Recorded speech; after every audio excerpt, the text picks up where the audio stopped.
Hello, and welcome back to another video, people. Welcome back to the YouTube channel. Today we're reacting to Graham Potter's press conference for the Everton game. We'll have the preview uh, pre-recorded tomorrow.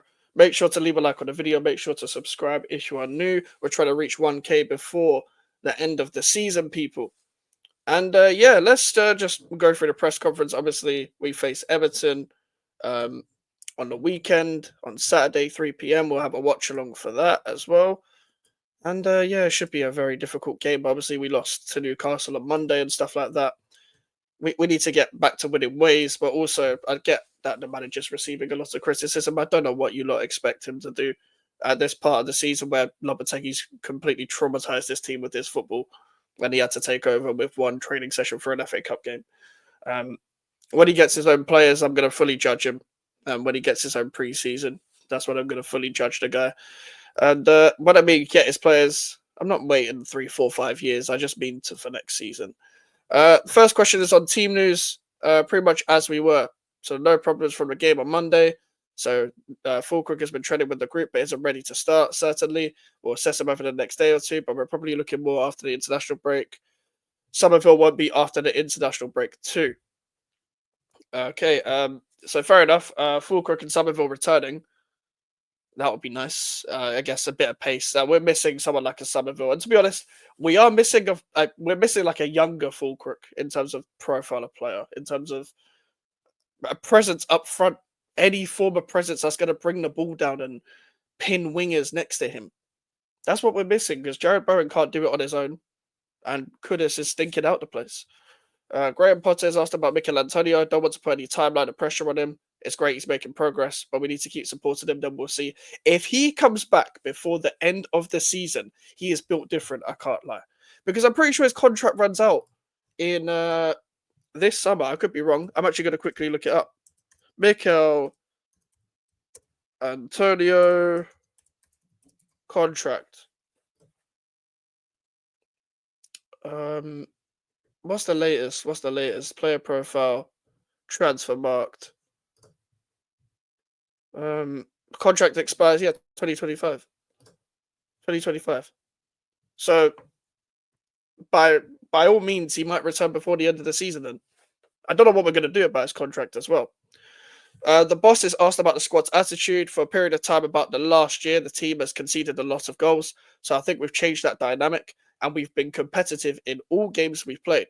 We also want to improve, but we've got 6 points in the last 3 matches, and in terms of how the players are acting every day, I'm really happy with them. Yeah, you can grade it as the last 3 matches, but listen, you're putting butter on shit, sort of thing, polishing a turd, sort of thing, which is not necessarily his fault. Obviously, he needs to make better team selections.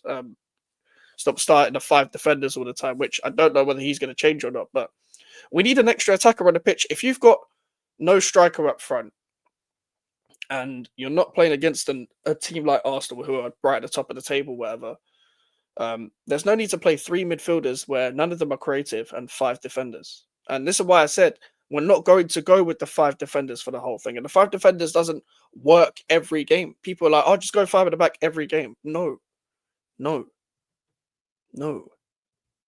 This is why you change it up due to the opponent, which is what he will do when he has more options in the squad. The next question is on the defense. If you rely on scoring 2 goals in the Premier League, it's difficult and you have to be stable defensively. We've done well with that. It's not perfect, but we're improving, and we have to keep going with that all over the pitch. We've had injuries at the top end of the pitch, so there's a context to look at when you analyze things. I do agree. I do agree. I said, despite the fact we conceded so many goals, yes, it was due to certain personnel, but it was mainly due to the structure of the defense and the way we set out every game, which is what I've been trying to tell people for a long time. We actually set out defensively quite well against Arsenal, Leicester, and Newcastle. But against Newcastle it was a case of we needed to create more and finish our chances. Yes, we should have done way better for the goal. Don't get me wrong, but at the same time, I do think with Kilman, Tadibo, Wan-Bissaka, and whoever out of Emerson and Scholes, whoever it is, that will stabilize the back four, and we can play a winger at wing back. Is what I've always wanted. Potter is asked about Evan Ferguson. We're happy with him, and he's been where we expected him to be. He had a good impact against Brentford, and he He's come on in the games. He's building up day by day, and we're happy with him. I'm not happy with him, but each to their own. The boss has asked about David Moyes. He's done really well. I've got huge respect for him. He's a great guy and a top coach. It's going to be a difficult game. Goodison is always a hard place to go, and he's got them playing really well. Knowing our luck, Moyes never used to have a good record against Potter for West Ham. And knowing our luck, he'll finally beat Graham Potter when he faces West Ham. The next question is on Moyes' legacy. I don't think it's a case of ignoring what David Moyes did here because he did a lot of good things, including winning the Conference League. He set a high bar. It was always difficult to play his teams. Everyone here has huge respect for David and wishes him well, but not on Saturday. To be honest, that's kind of my thoughts. I don't really care how he does outside of Saturday. I'll be real. I don't. I think people are going overboard with the praise because, listen, I don't think people are ignorant to the fact that a new manager bounce does exist. And he needed to go for me. A bit like we don't need to go through this conversation again. But he's always going to be a legend here, for sure. He's always going to be a legend here. I just think he needed to go. Potter's asked about Summerville. From my perspective, it was clear after the international break. He certainly won't be back until after then. Let's hope he's back in training then in the international break. He's asked about Tadibo. Him coming off in games is solely due to his fitness. Okay. Cool. I'm glad you said that because you can't keep like taking him off from Mavropanos. But at the same time, as I said in my match reaction, in the live match reaction and in the pre-recorded match reaction, there's only so many times where someone's come back from injury and you've got to keep taking them off because let's be real here. Mavropanos isn't a good player. He's not. And it's not the first time he's subbed Mavropanos on as a substitute. He did it against Chelsea as well. And it was already 1-1 by then. Like, he doesn't make impact off the bench. He doesn't make impact when he starts. Like, just stop playing him. I know you ain't got much options. I would generally rather play fucking Sufal at centre-back because he's actually played better than him at centre-back. But yeah, he'll be able to go closer to 90 minutes in this game, so he's probably going to have to take him off again. But I feel like if you have to take him off 3 games in a row, then clearly you might as well just wait until he's ready for 90 minutes anyway. But then again, he is playing him now and then, kind of building up his fitness like it is pre-season. So listen, I understand it. I'm just not happy with it. That necessary decision. The question is on the next question. Sorry, is on the Newcastle defeat. The reality of a professional sport is that sometimes the results don't go our way. It was quite a tight match, and Newcastle were a good side. There wasn't much in the game. One goal decided it, and now we just have to focus on what we have to, what we can do better in the next challenge. Yeah, completely agree. Potter is asked about Goodison Park. It's always a tough place to go. It's got great tradition and very passionate supporters. I've had some results there, but it's never easy. He won't be there and it won't be on Saturday. Yeah, I remember a game. I think it was against Frank Lampard's Everton when he was at Brighton. I think Enoch Mwepu scored like a mad goal from outside the box. Remember, Brighton played them off the park in that game with some of the football they played. I think they had Basuma at that time. 21-22 season, I think. That was a good game where Potter played Everton off the park, etc. But that's the kind of football you guys can expect if he gets his own players. That's why I'm waiting.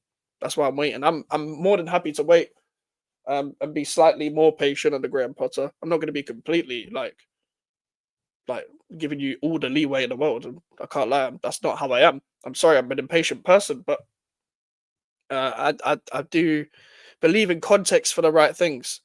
The bosses asked about Everton. They've always been solid. It was maybe up front they weren't as strong, but they've improved. They've had some really impressive results. We'll have to play well for sure. As I said, Moyes was always going to like better. The next question is on the international break. We want to sign off well. We've made progress and we want to keep improving. So that was his press conference. He kind of said all the things that I expected him to say, like in most press conferences where managers are asked these typical boring questions. But at the same time, for me, this is a manager I can believe in when it comes to character as well, instead of just like him being a boring sod. And listen, he does do the boys gave everything thing. A bunch of Chelsea fans love spamming me with that nonsense.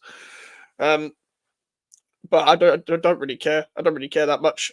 He's not as stupid as Lopetegui. Nowhere near as stupid. I saw a quote from Lopetegui the other day saying that West Ham were making progress, maybe towards the championship. I don't know. But listen, people, that is it from me. Make sure to leave a like on the video. Make sure to subscribe if you're new. So social medias are in the description if you want to follow me. The email for the inquiries.